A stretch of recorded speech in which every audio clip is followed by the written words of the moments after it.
I pledge allegiance to the flag of the United States of America and to the republic for which it stands, one nation, under God, indivisible, with liberty and justice for all. Come on, Chris. Anything else in meetings? It's an echo. All right, so 3.0 is to approve the meeting agenda. I will make a motion to approve the meeting agenda. I'll second it. Any discussion? All those in favor? Aye. Aye. Agenda is approved. All right, 4.0 are acknowledgements and recognitions. We don't have any this evening. 5.0 is our recognition of visitors and community comments. Community comments is an opportunity for the public to address the school board on an item included in this agenda in accordance with the guidelines printed at the end. Nobody is signed up for community comments tonight. Do have a couple of people in the room, and hello to everybody out in cyberspace, either live or in the future. Glad to have you with us. 6.0 are our reports. 6.1 is the principal's report. Mr. Balanji, hello. Hello, good evening, everybody. This will be a shorter report as we're in summer mode now, but just to recap the end of the school year, we had a good wrap up, I feel like, for my first year here. Sawtooth had their first kindergarten recognition ceremony that they've had, and that went really well. Had a successful 5th grade graduation ceremony. And there was a lot of fun had at the Sawtooth Field Day that last week of school. And then we still have some kiddos in the building this summer. We have a pre-K summer school program going on right now with about 17 kids. And then we have some targeted services going on for some elementary students. About 30 elementary students are in the building now, working on some different math and reading goals. And for our middle and high school, again, a nice middle school awards ceremony and exploratory field day on that last day. There was a successful senior awards night that we were able to have. And then high school graduation went really well. It's my first time seeing it, and the gym was packed with people that weren't just family members. It was a really cool experience for me to see how many people turned out for that graduation. And then summer programs for our middle and high school students going on right now. We have summer credit recovery classes happening for some high school students, driver's education classes going on, and we have a bunch of athletes in the building doing their sports performance, strength and conditioning. And then just kind of going on with me, earlier this week, Chris and I were at the Minnesota Association of School Administrators Conference. A lot of different topics, legal, legislative updates. Probably the most impactful one that we were able to experience was a conversation and some time around educator resiliency and what are we doing for our folks working in school to kind of build their resiliency and hopefully prevent burnout in our professionals working in these schools. And yeah, that's about it. What is, as we're getting into the summer, what's kind of your timeline on looking at like the handbooks and all and that sort of thing? Right now. Yep. Okay. Absolutely. And then we have to develop a policy on cell phone use. So I don't know what we're gonna do in terms of process for that, but something to start thinking about. Yeah. And we do have a policy in place already. And so In handbooks. what's that? In handbooks, right? Yeah. And so I'm sure we'll be tweaking that as well. But yeah, every school now has to have one of a handbook in. Right. Yeah. Okay. I Cool. think the only thing would be to test the speakers next year before graduation. Well, I think it was unplugged, somehow got unplugged from sound check to the start of the ceremony. So half of them, yeah. Yeah. So yes, noted. Yeah, it was amazing. Once that one got lit up, it was like, oh. Yeah. It's funny. Oh, no, good. Okay. Great, thank you. Yep. All right, 6.2 is the superintendent's report.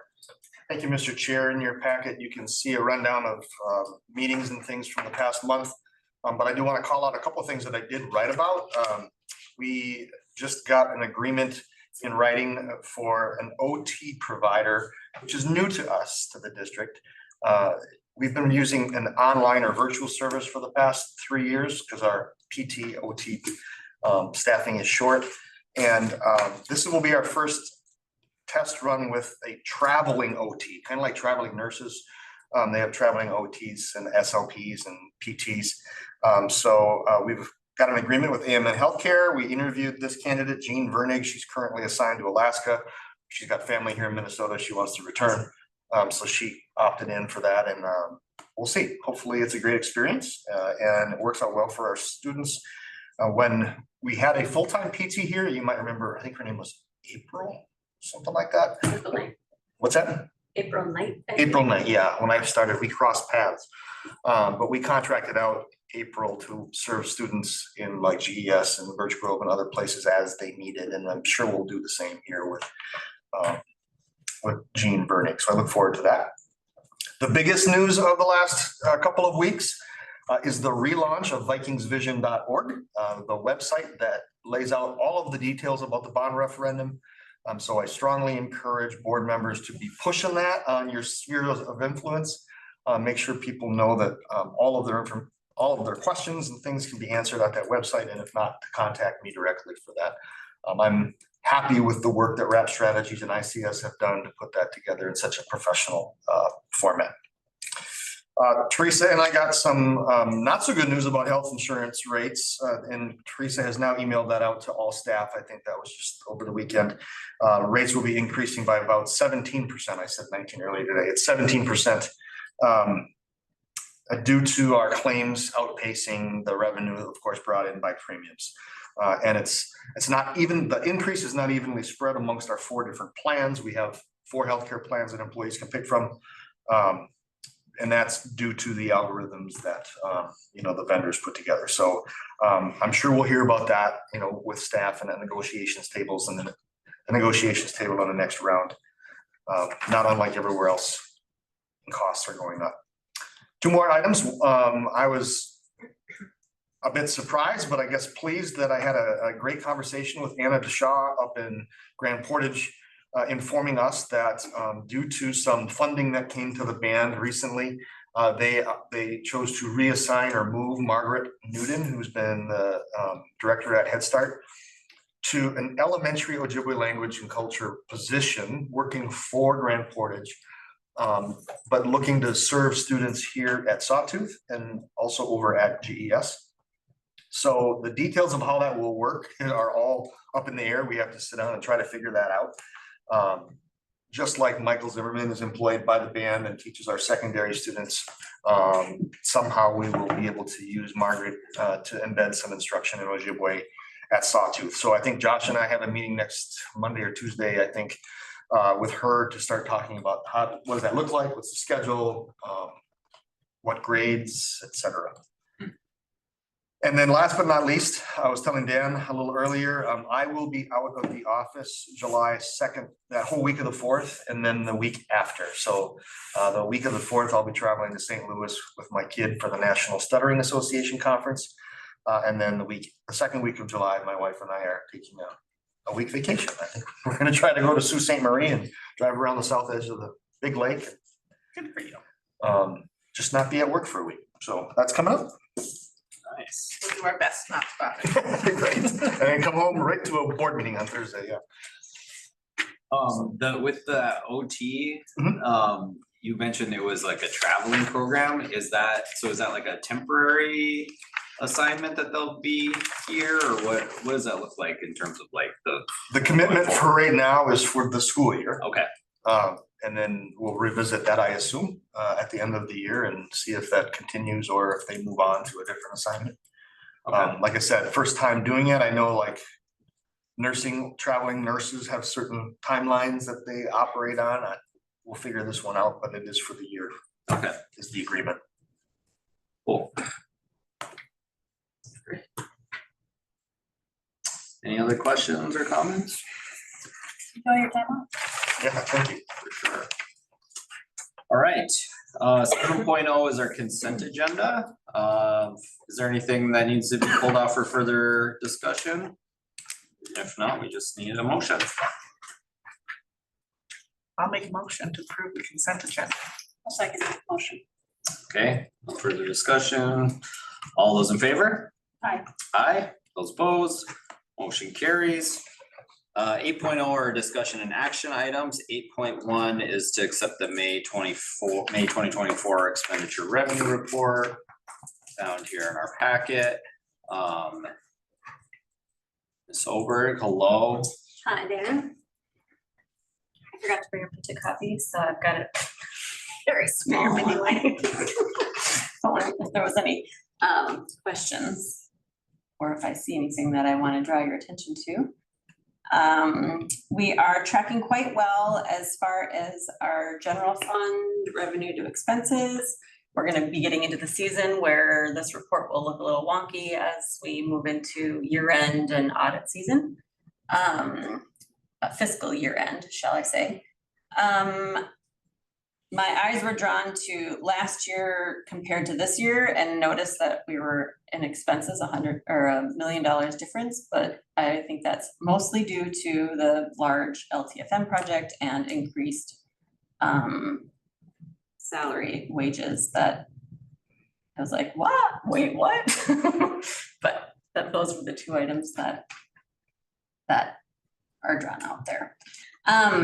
So if there are no definitive questions or curiosities about this report, we can move on to the next. This will be, so this takes us through May, so there'll be one more of these for the year, the fiscal Right. year. Right, and then it kind of trails off. I usually keep looking at it until I close out the year because things are, get moved. I go down to Duluth and we spread out the taxes because currently, if you notice, they're all lying in the general fund 01. There's nothing in 03. So then all that revenue will get spread to where it really needs to be instead of doing it as it, randomly comes in. So that's kind of the process that we go through. And it looks like on both the revenue and expense side, it's like about 75%. Oh no, that's a percentage of the 22-23 budget. Right, look at not the highlighted, but the where the highlighted yellow. 85-90%. Okay, yeah, all right. I was looking at the numbers right next to it. Okay, so we got one more month to kind of round. Right. Yeah, okay. Yep. Makes sense. Yeah, I don't have any other questions. Does anybody else? If not, we'll just need a motion to accept it.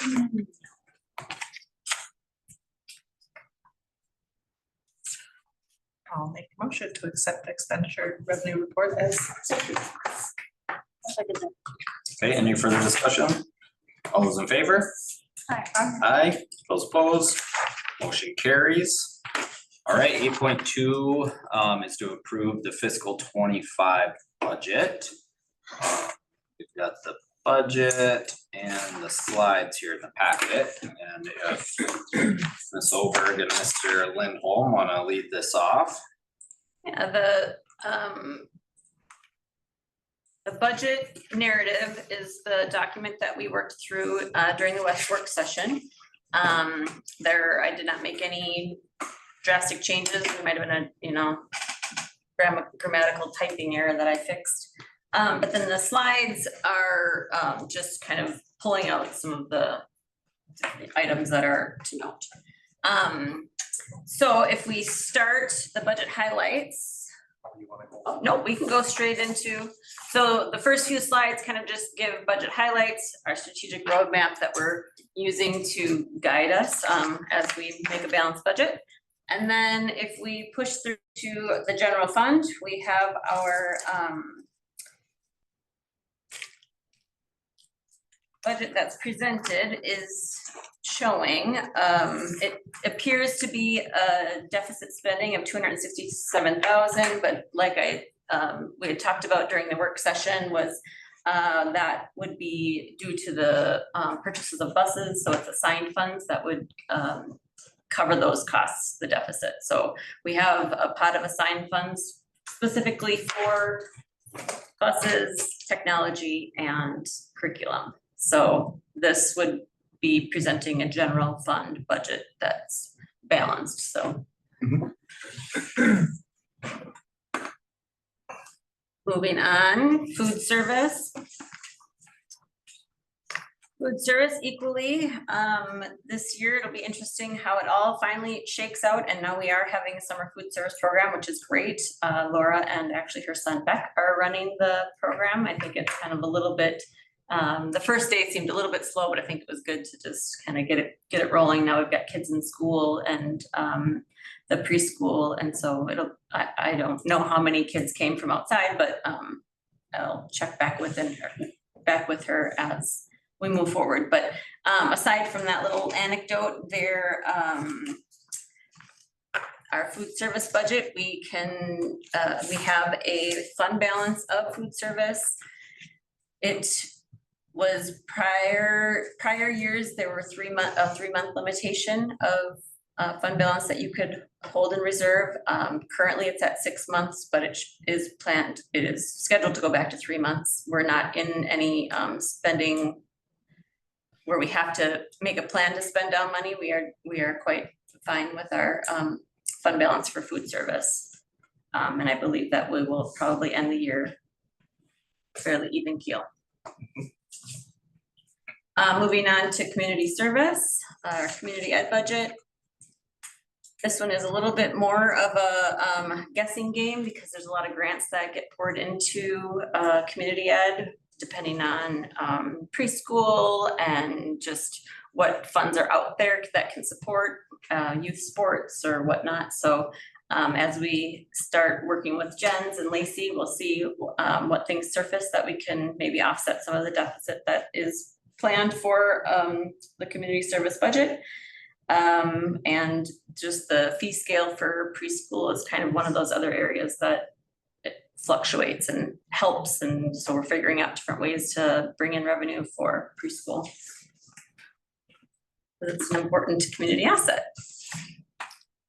So that's community service. Does anyone have any questions on community ed? No. And then our debt service payments, that will be scheduled, and the only difference that might appear is the catch up of the abatement bonds that we did from last summer, the parking lots. They weren't logged with the state when all these numbers were brought forward, and so our revenues are reflecting what we will be getting from the state as our refunding for the debt service payments. But I'll keep you up to date if those change. So on the last page, we have our full 2025 budget. I had a quick question. Maybe Yeah. this was from the first slide. So the assumption that we're gonna have a 2% increase to the formula, Yep. and then and then I was just looking at like the revenue line on the first one, and so the revenue is up like a little bit. How is that 2% sort of like, where is that represented in Right. here? Why does it look like it went flat? Why does it look like it's only 0.64%? Because, so that's a An good question. enrollment thing. Right, no, well, we left the enrollment flat, so you should have seen an increase. But the reason being why there wasn't much of an increase was primarily because of the ESSER funds are gone that were in that budget. Gotcha. So that's essentially why revenues look flat. So so there was some ESSER in the last budget. Yep. Revenue on the revenue side. Yep. And those are now gone. Right. So, okay.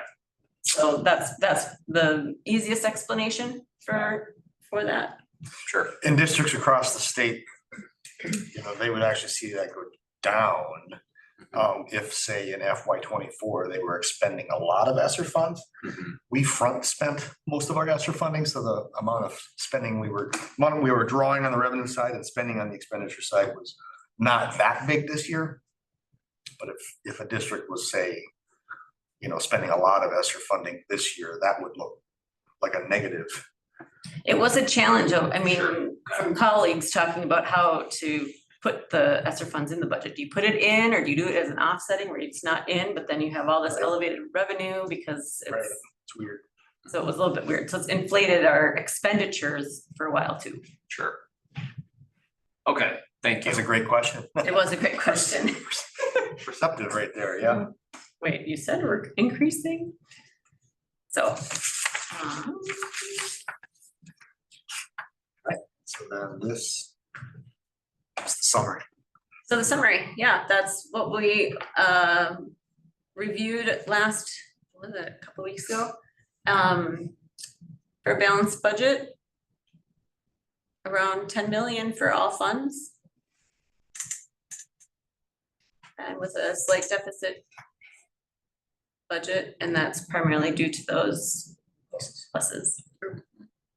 And we're getting on a better rotation of not having to buy, not having six that need to be, so trying to get on a schedule. Sure. And I think Tom, we went with 3 propane buses last year, so we'll do all the analysis and see, the benefits, cost benefits to that. I think it. Do you think that like changes anything because it was such a light winter weather-wise? That the numbers might be skewed a little bit?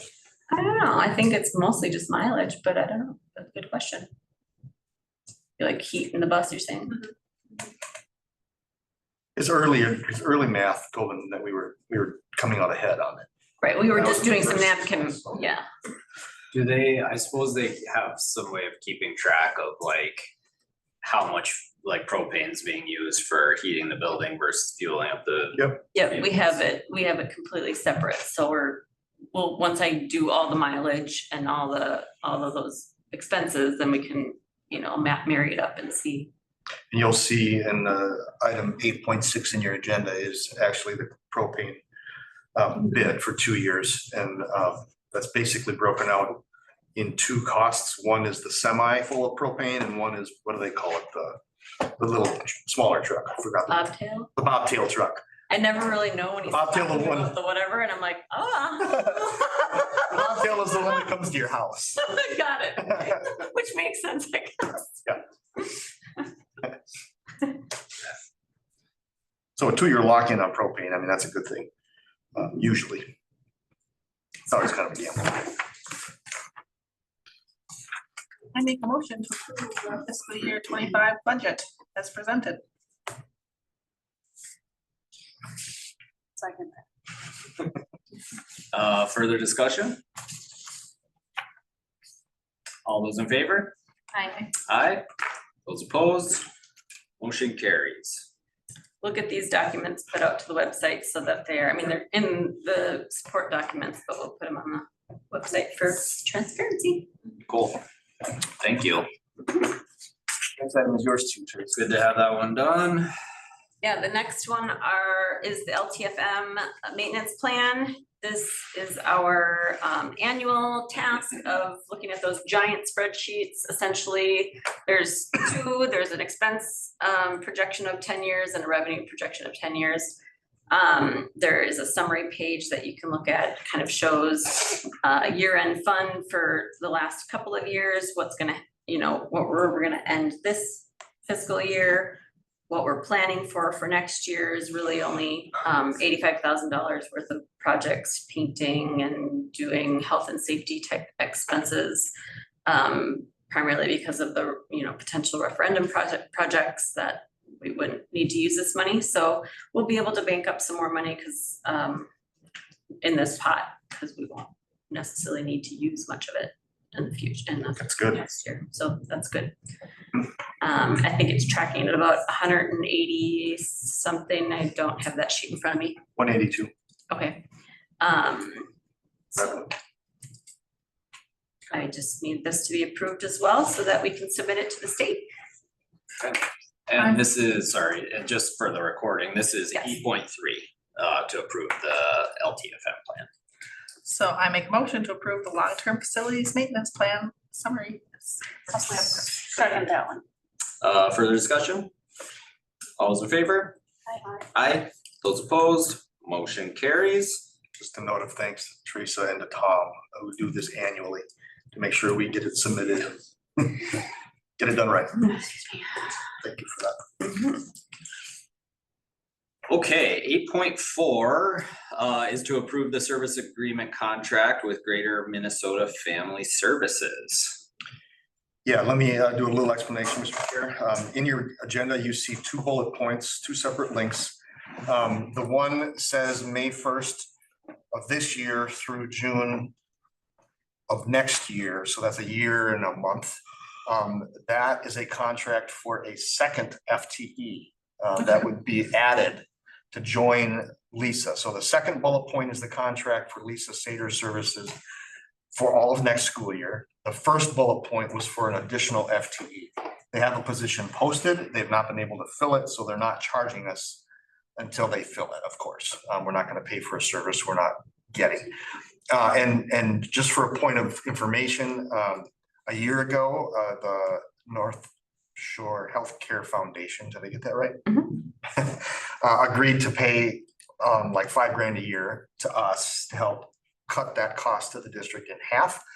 And then on top of that, this year, the Northeast Service Co-op, which Rena is a voting member of, agreed that Lake Superior School District and Cook County School District for the next 3 years will get $10,000 off the top of their budget for this, specifically for mental health.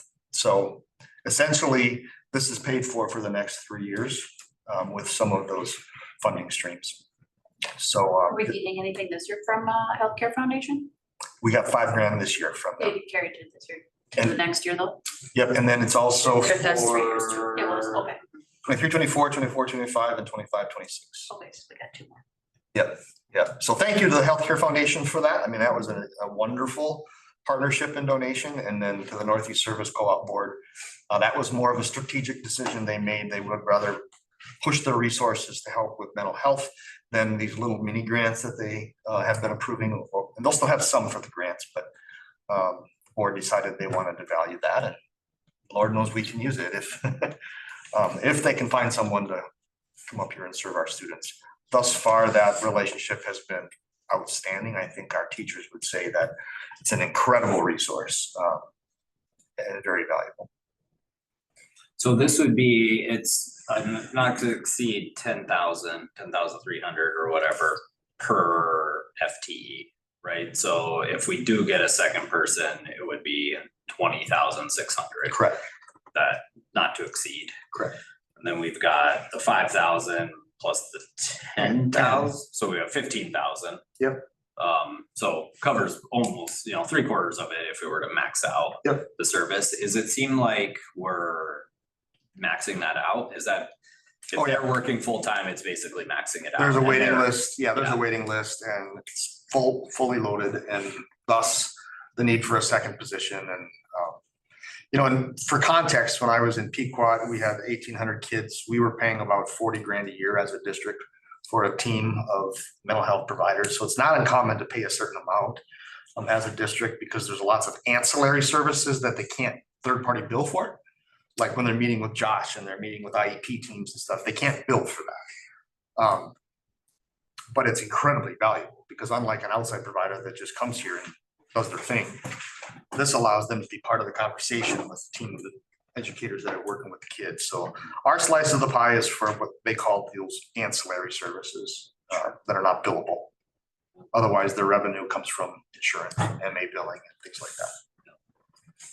Okay, cool. Well, that's great. Do we have any indication whether or not that second position will be filled? I've heard nothing. They don't have an applicant. Okay. Yeah, the old, how do you get someone to Cook County and give them a house and a place to live? Sure. Okay. Okay, great. So let's see, do we need to approve these separately, or can we do this in one go? You can do it in one motion if, so I think stated that way in your draft notes. Okay, yeah, to approve the 24-25 service contract agreements. Plural. with Greater Minnesota Family Services. That's great. Yep, so we just need a motion for that. We can still do it. I make a motion to approve the 24-25 service contract agreements with Greater Minnesota Family Services as presented. I'll second that. Okay, any further discussion? All those in favor? Aye. Those opposed? motion carries. Alrighty, 8.5 is to approve the 24-25 ARC services contract. And we've got a summary here and a historical fee summary as well. Is this something that you want to speak to, Miss Oberg, or are you just staying in the hot seat because you? Well, like I it was there? gonna, yeah, I thought that this one you maybe wanted to. I could help with this one. But I don't have, like I said, I didn't bring, I didn't come as. You want my prepared as computer? that. No, we're good. in the book. Oh, there you go. Well, I mean, I use ARC services as well as Chris. Daily, I mean, I use it daily. This is basically I mean, there's nothing changing here, right? It's No. just the annual reauthorization basically Yep. of them. same Yep, and Services. if we look at the 5-year historical history, fee summary, it's based on our enrollment. They're very equitable as far as, you know, saying what they need for payment and, yeah, Increase of 1.2%. Sure. yeah, it's very small. I mean, basically, obviously they help us with our payroll and like accounting software and all that sort of stuff. I mean, I assume unless you're a district of a certain size that has like an HR department and a accounting department, you're outsourcing services to an ARC, right? Yes, Or- there's pretty much not a district that doesn't belong to something like ARC. Yeah, Because of the need for the software and the support behind that. But ARC is unique in that it's its own collaborative. There are board members and superintendents that sit on the board of ARC and oversee it. So that's the structure from a governance standpoint. And there's been actually a fair amount of discussion at the board level for ARC because they represent so many very small districts like Cook County. There's a lot of concern among superintendents about having enough horsepower at ARC to step in when a district loses a business manager as a temporary like help. And so we've had some conversation about like, well, what would that cost us to have like business manager in the wing because it seems like somebody's always in the hole with a business manager I think they have 26 districts or something like that. Yeah. It's over 20. So for example, our former business manager, Teresa Beckman, that's currently what she does. She's working for ARC. Lori. Doing, sorry, Lori, doing, yeah, you were tracking with me. Teresa. Yeah, right. Teresa Beckman. Yeah, Teresa Beckman. You guys got married. Or Lori Oberg, I'm not sure which one. She's currently working for ARC doing business manager services for Northland or Reamer. Mhm. So, yeah, there's a lot of talk about make sure we keep ARC whole so they can help us when we're not. Because you don't want to not be able to do payroll. Right. People People get mad real fast. People get mad real quick. Yeah. So, yeah, they're a good organization and they also provide a ton of professional development and Right. research feel it's the best one for us. for sure. Mhm. Great. So I make a motion to approve the 2024-2025 contract with ARC. Okay, further discussion? All those in favor? Aye. Aye, those opposed, motion carries. Okay, 8.6 is to approve the 2024 to 2026 Como Oil and Propane Agreement. We got a 2-year bid. Yep, and as I said before, on here you can see the transport at $1.079. That is for the semi that comes up and fills us up in the backside of the building. And then the 1.289, that's for the bobtail truck. And that is because the tank at the bus garage, it needs the bobtail truck to fill it. That's the way you can't get a semi through there. So that's the 2 different rates. And there's only one bid because there are other providers in the area. We were contacted by another person. Oh, really? Um, Did I not? Yeah, we need There was one other bid. Yeah, we did get another bid, but this one was the. Spirit Fuel. Superior Fuel also. But they couldn't submitted. provide something. We solicited 4. Yep. And received 2 bids back, Superior Oil and Como. Como. And Superior couldn't do something, right? Superior couldn't do the The bus garage. bus garage. But they came in at, for the other fuel, I believe their pricing was same or close. The other one should have been here. We can maybe put notes in your. Sure, but they couldn't fulfill what we need, so Sure. Okay, So it left us with one. it left us with Yeah. one qualified. But it wasn't less. I don't believe so. No.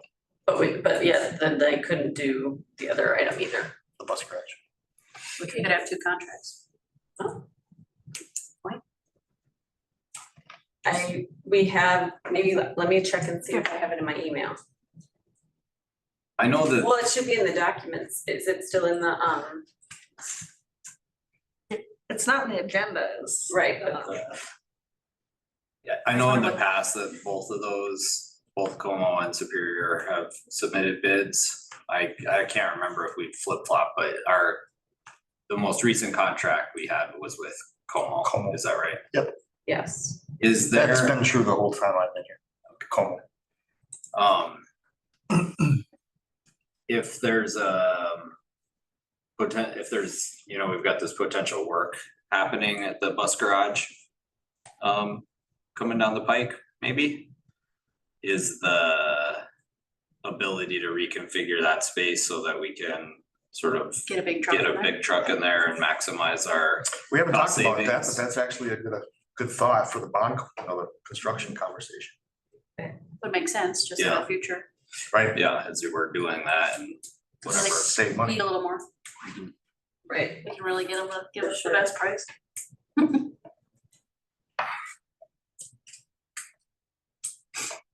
So do we want to be able to see the other contract before we approve this? Okay, do you have it in your email?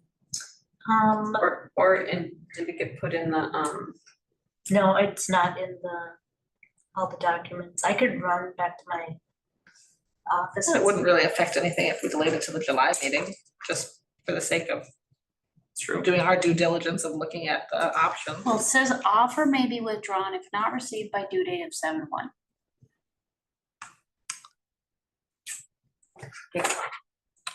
did Tom email them to you, okay? No, I was looking on the. 107 per gallon. I just would like to know what the other For sure. vote was. They were supposed to be in there. Let's see, where are we at? We're at the end meeting until we. Where are we at here? This is the last agenda item. We can Recess for 5? Yeah, take a 5-minute recess, just come back, Pause on the Yeah. recording. that's fine. Yeah, let's do that.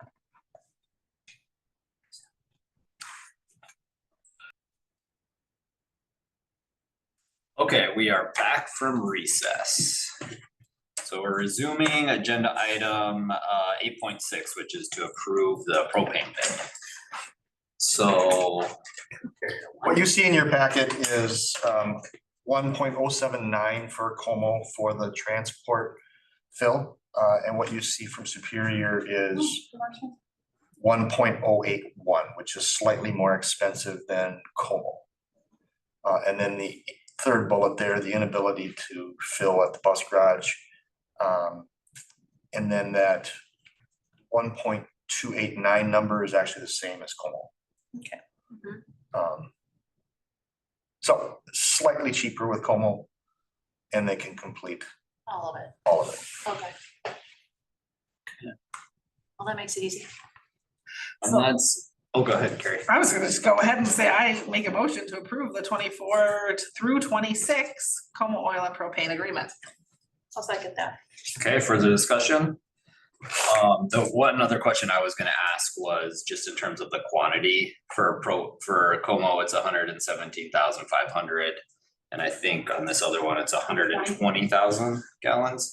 Is that, I assume that's kind of hitting the ballpark of what we're looking at? Yeah, so last year's contract usage was 117.5. Okay, So, and it was a warmer winter, so 120 is usually Closer to it. closer. yeah, okay. All right. Great, Sounds We good. burn a lot of fuel. yeah, Understandably so. all right. All those in favor? Aye. Aye. Those opposed? Motion carries. Okay, 9.0 is personnel. We don't have any personnel items. So 10 is to adjourn. Need a motion to adjourn. So moved. Okay, we're adjourned at 5:52. Holy smokes. Under an hour.